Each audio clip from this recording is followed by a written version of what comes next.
But yeah, the bigger news is of course that people are saying that Gamergate is back. It's sort of like you know, like a fantasy story where the great evil awakens in the every I don't know 777 years or whatever, and then the heroes have to rise up to fight against the monster. And I guess in this case, depending on your viewpoint, you can say whether Gamergate itself is the monster, or whether you know the monster is the let's say the establishment, and Gamergaters are the heroes to fight against it. Like, well, of course, like honestly speaking, of course, it's the freaking industry is full of these, I don't know, wackos, and not the people who just, I don't know, want to play decent games. But certainly, if you listen to the fancy tunic, if you listen to the establishment and what they say, then it's you are the problem. Well, this is definitely better than what I'm wearing right now. Because, like, you know, the original Gamergate, it happened exactly 10 years ago. I wasn't part of it. Like, I had a general idea of some sort of controversy going on with the gaming media and gaming industry. But, like, I really looked deeper into it maybe a year later in 2015 to get a better idea of the details of what had transpired. Because for me already in 2014, I didn't really care about the conventional gaming media, because it had gotten mainly irrelevant thanks to the internet. Because I remember, back in the 90s, we had these things called gaming magazines, actual printed on paper, if you can believe me, and they would write reviews and stuff and previews and everything else relating to games, and then they often had also demo CDs or discs or whatever where you could play demos of games.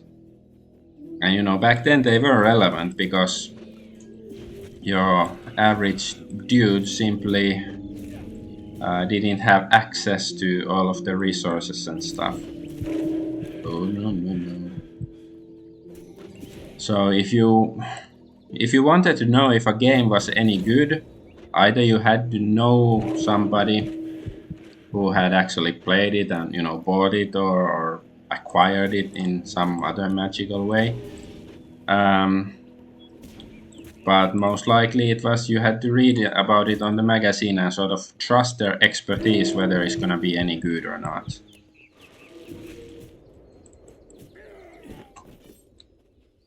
So yeah, so back then gaming magazines made some sense. Like, of course, there were already back then there were accusations and suggestions that some games got good reviews because the magazine was paid off to praise the game. But overall, I guess they were sort of trusted. So anyway, but because of the internet and YouTube and everything else, or just simply Steam reviews, Steam, it's much easier to find out about a game, whether it's a buggy mess, whether it's any good, whether it's just, a rip-off of something else, or asset flip or whatever. But back then, in the 80s or in the 90s, it wasn't possible. So anyway, back to Gamergate. So how I think it started there was this woman Zoe Quinn. I might get some details wrong, but the gist should be that Zoe Quinn, she made some game Depression Quest, and then she had let's say intimate relations with some gaming journalists. I think 5 different. Ooh, what's this? Cinderbone. 5 different journalists, male journalists, and so they would praise her game basically, and then bunch of nerds on the internet found out about it, and of course were displeased, and then the media, the gaming media, of course, they were all in cahoots. So anyways, after Zoe Quinn's actions got known, and the journalists, then of course pretty much all of the gaming media conspired together to write some articles that gamers are dead or something, and yeah, that's where it there was all of this, and then the gamers said that it's not about, and then they of course blamed that gamers are harassing people for no reason because they're sexist, racist, blah blah blah, the shtick that they've been using for the last 10 years for pretty much everything. Like, you don't like our game, you don't like our movie, you don't like our politician, it's because of sexist, racist, homophobic, big, blah blah blah blah blah blah blah blah blah. So tired. So the Gamergate stuff, well, it's what's the normal nowadays. Like, the establishment basically, both corporations and governments, they conspire against the normal people, and then gaslight you for you that you are the bad guy, you are the immoral person, you are the criminal, you are the liar, while they are the liar. This, all of it, none of it should be controversial or new. However, there is one aspect of Gamergate that isn't talked so much. So the not so often discussed aspect of Gamergate is the DARPA connection. And the DARPA is the Weapons Development Division of the US military, basically. I have some articles and stuff open here. I'm not gonna post them since it's too difficult for me. But DARPA is the Defense Advanced Research Projects Agency, DARPA. You should, if you don't know what it is, you should play, what's the game? Metal Gear Solid. The first Metal Gear Solid on the PlayStation. Since you have to rescue the DARPA chief. Even though I remember when I played it when I was a teenager, I was confused. What is a DARPA? Like, is it some, I don't know, an Ewok's name? Ewok from Star Wars. So DARPA, I have this article from Forbes from 2014. It's called "What is Gamergate and How Did It Blow Up into Such a Giant Conspiracy?" By Carrie Cutler, student. Or answer by Carrie Cutler, student on Quora. Quora is a website where you can ask random questions, so I'm not... Is this how they got this article? Alrighty. So yeah, according to this Forbes article, there's this Digital Games Research Association. So it's some academic institution that studies gaming and gaming phenomena. They had worked together with DARPA they had worked together with DARPA on a project called Immerse, all capital letters, and also there's something to do with Silverstring Media, some other stuff. But it's like, and I think the DIGRA, however you pronounce it, It's a Finnish, some sort of academic think tank, and I'm Finnish, so that concerns me even more. But anyways, why would this gaming think tank from Finland work with DARPA to research something about gaming? I think it sounds really absurd. And I asked ChatGPT about this, and it couldn't say anything. And I was just speculating. Oh, if I don't know anything about it, but if Digra and DARPA would work together, that maybe they would do this or that. And and then I pointed out this Forbes article, and then it said like, oh, I don't know anything about it, like, because at first it says something about it's not publicly available information that says there's any cooperation between Digra and DARPA. But then when I pointed out this article from Forbes, so-called reputable source, stated there is, then it's like, oh, it wasn't part of my training tools. So anyways, then I asked Gab's AI about the Immerse project that DIGRA and DARPA worked on, and it says, the Immerse project was a collaboration between Digital Games Research Association DIGRA and the Defense Advanced Research Projects Agency DARPA that aimed to explore the potential of using video games for military training. The project was led by Dr. Ian Bogost, a prominent video game researcher and designer. The primary goal of Immerse was to develop a platform that would allow for effective training of military personnel using video games. This platform would enable soldiers to practice and hone their skills in a simulated environment, thereby improving their performance in real-world situations.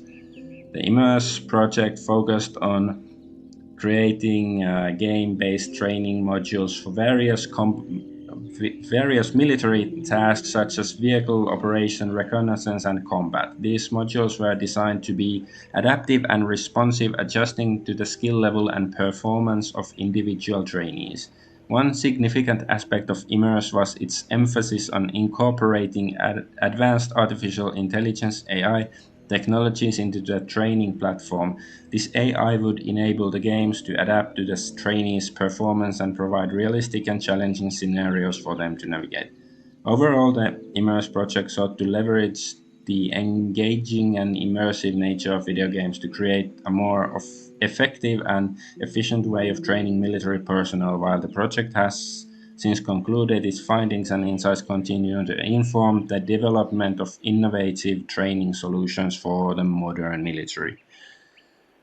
So this is what the AI told me. So I guess it's like maybe it's the public face of the publicly announced purpose for the Immerse project. But since it has, it has something to do with the military, of course they would never state it clearly, like what they're actually trying to do. Like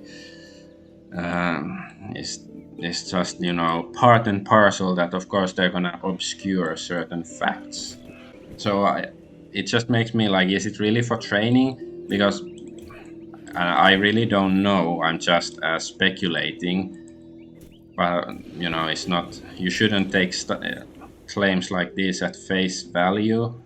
But I think it might be some sort of social experiment, like some Psy-op thingy. And maybe Gamergate itself, it wasn't, maybe Gamergate wasn't a backlash to this Immerse project. Maybe it was the conclusion, what they were looking for after all.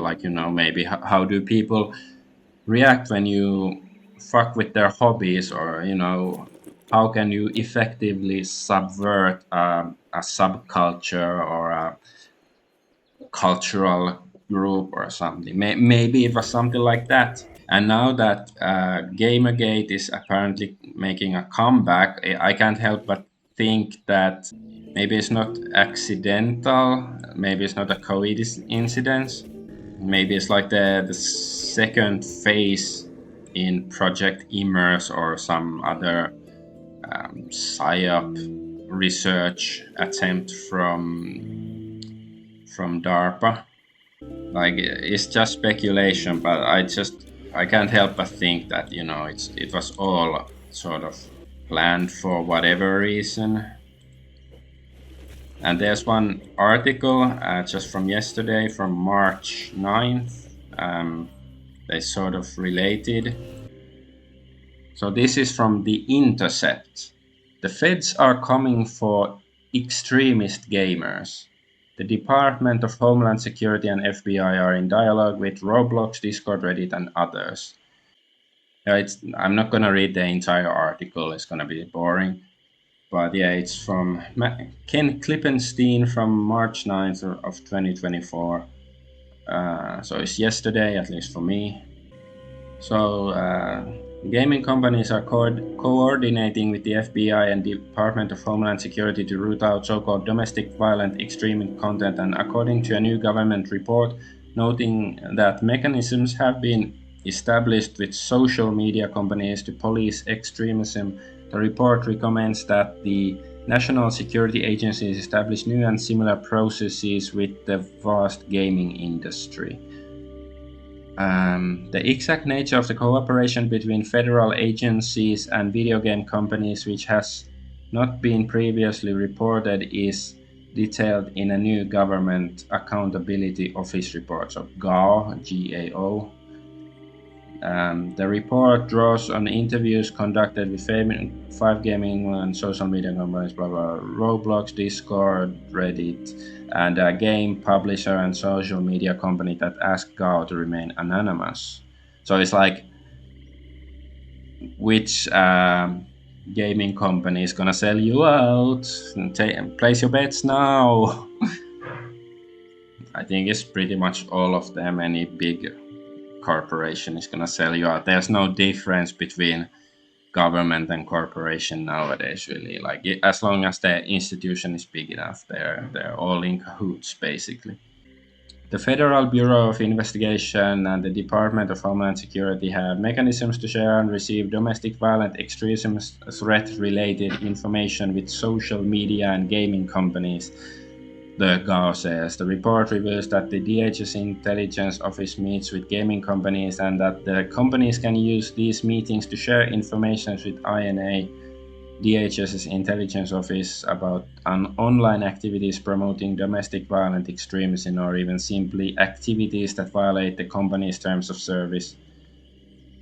Blah, blah, blah. So it's like, I don't know, like, really, how does this, like, doesn't really make any sense. Like, you're just gamers. So I guess it's like, I don't know, if you're gamers and then while playing, you're talking about political stuff, you're doing wrong speech, then they will find you and, I don't know, arrest you or mark down your social credit score.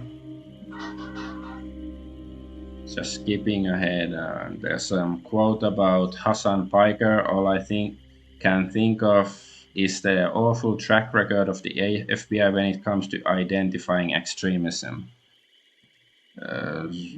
Well, you can interpret it many ways, but of course, like the FBI, they basically, like, let's say if they kept the US safe, they would be out of a job.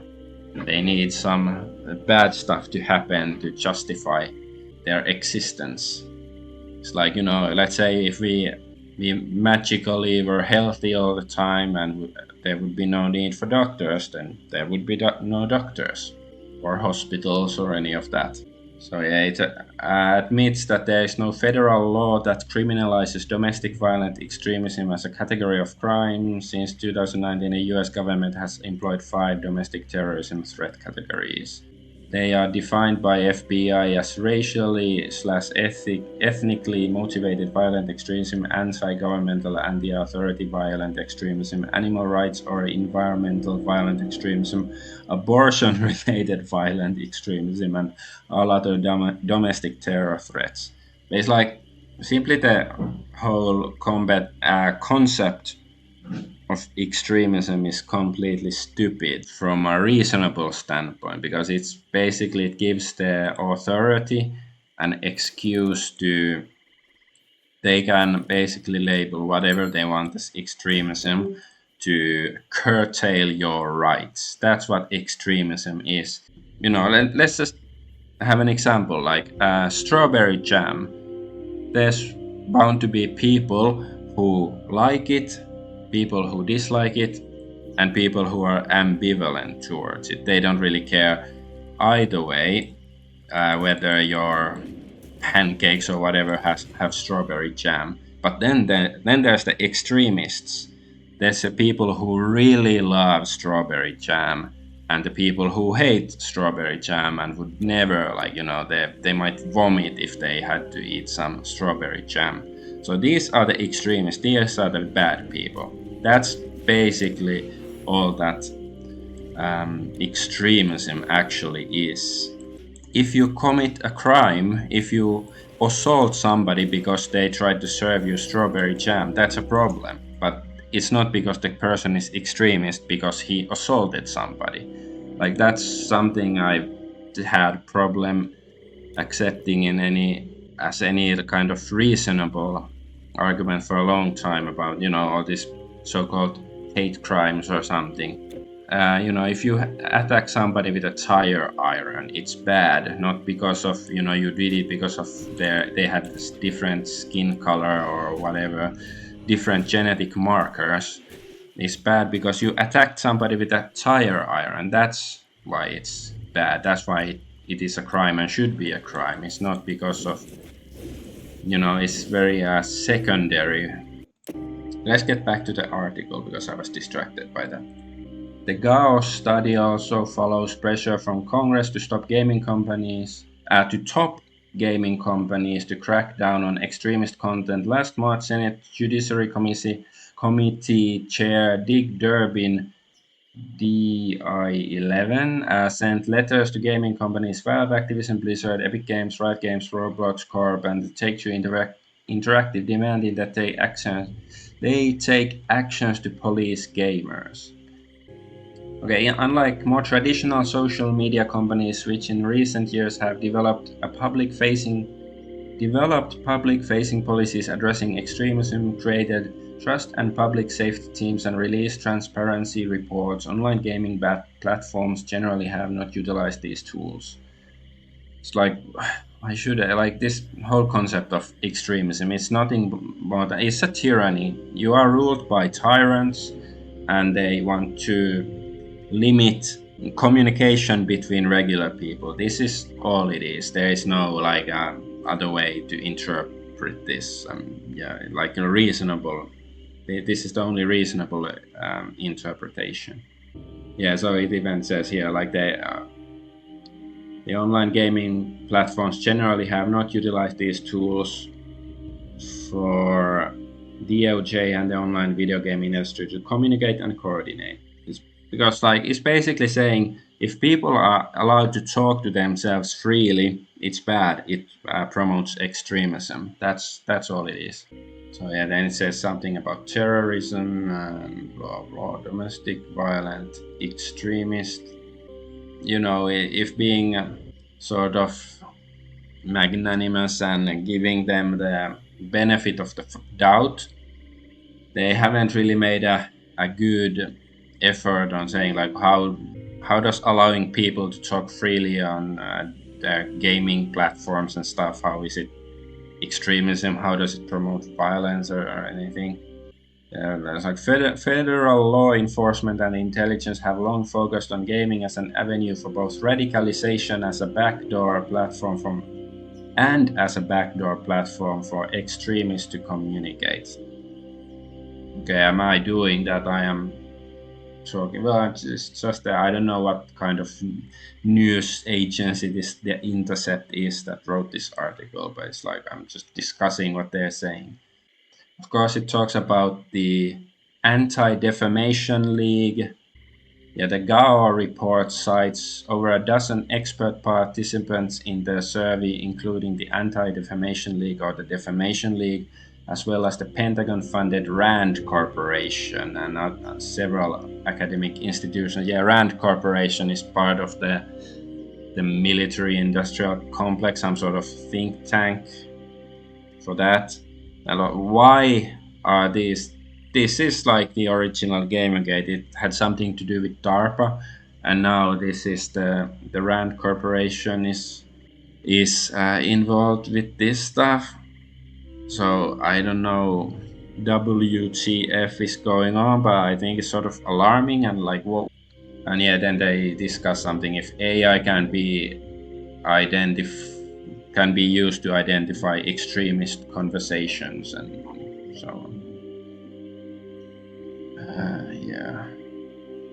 Yeah, and somebody said that gaming platforms need to be better regulated. Yay! So it just means more live service crap, and if you say the wrong thing, then you are, I don't know, banned away in a black van somewhere far away, where you cannot hurt people's feelings.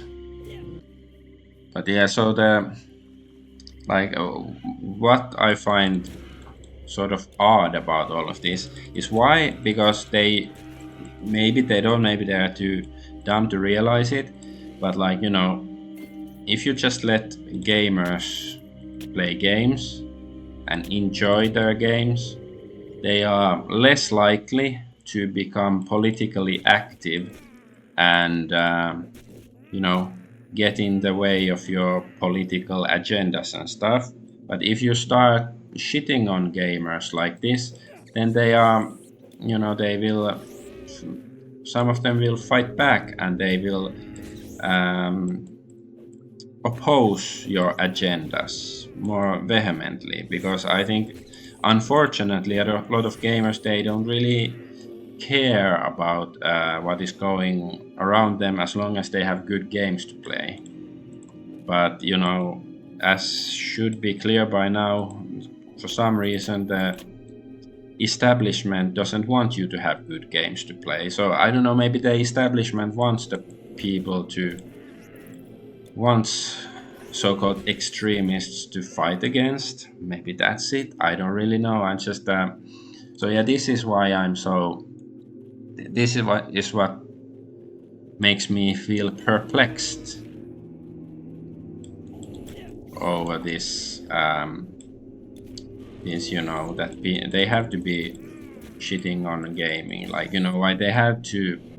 They demonize gamers. They demonize people who like the, you know, old school nerdy movies, classic movies, and by doing that, then you create enemies for you, like the political establishment.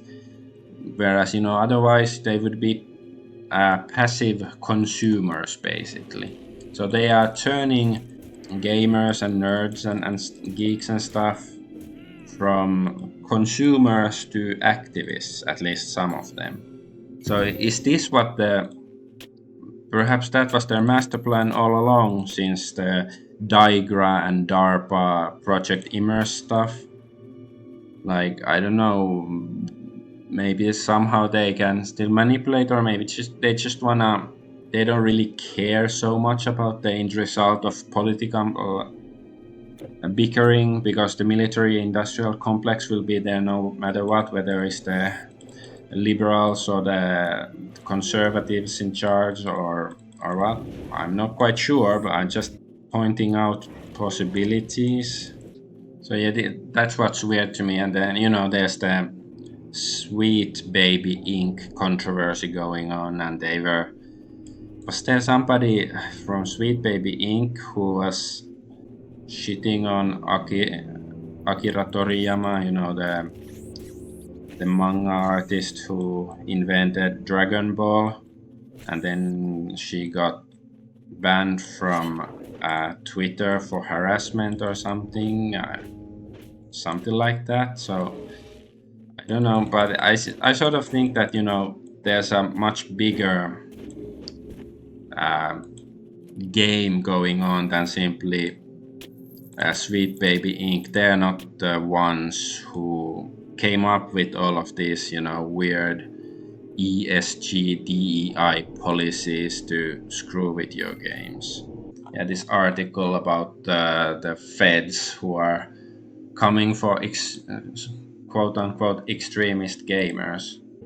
So it's, you know, I don't think Sweet Baby Inc. has that sort of power to pull over, you know, the federal governmental agencies and stuff. Like there's something else going on, and it's like it's bound to be more than just the face value stuff. Because I guess that the face value interpretation would be, you know, there's these woke political activists in charge, and they're offended by, and they just hate anything that is, you know, cool and basically what guys like, you know, if it's violent video games with fun, challenging mechanics or good-looking women, that, you know, they want to attack it. I don't think that's the whole. That's not the big picture. I think it's like only one angle of a bigger beast or something. I don't know, one head of the Hydra. Since we are in ancient Greece, I think that's very appropriate.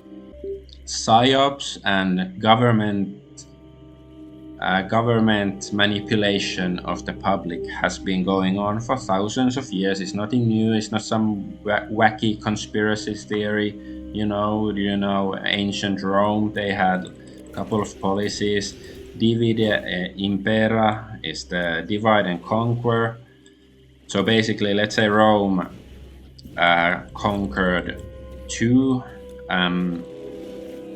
different Celtic tribes, you know, so-called barbarian tribes, and maybe they would give tribe A, you know, bit more freedoms or a bit more, you know, favors or whatever than tribe B. So instead of having the tribes unite and fight against Rome, they would squabble among each other.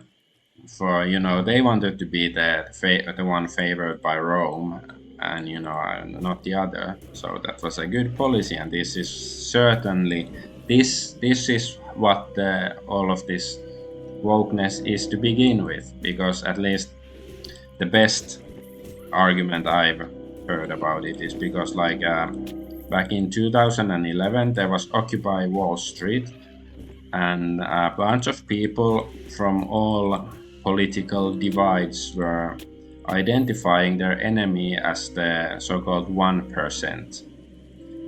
You know, they are the root of most of our problems. And soon after that, I guess the establishment got a bit worried, so then they rolled out all of this so-called inclusivity crap.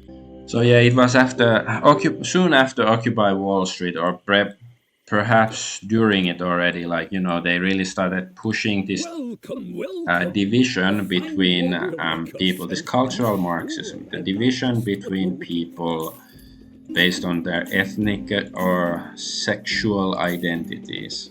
The unfortunate contribution of Occupy Wall Street was that, you know, more Psy-ops, more effective Psy-ops. Okay, so ancient Rome, and so on.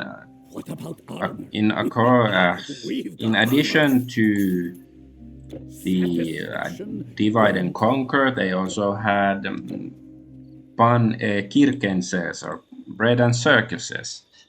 That's another well-known Psy-op of ancient Rome, Psy-op tactic, and that's basically, you know, you give the masses bread and circuses so they won't rebel against you.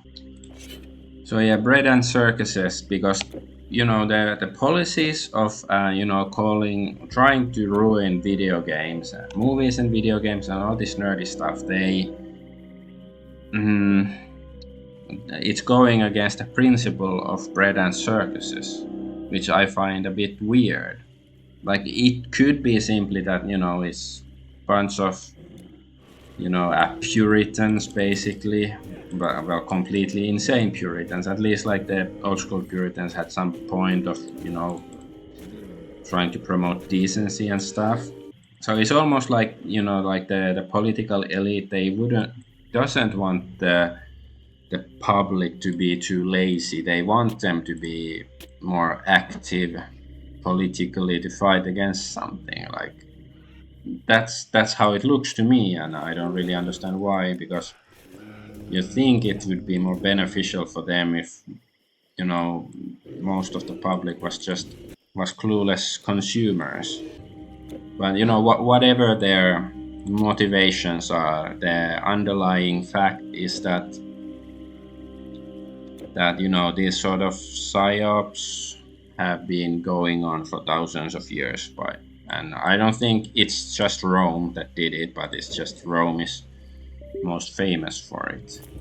So that's why I think it behooves every individual to be aware of these things.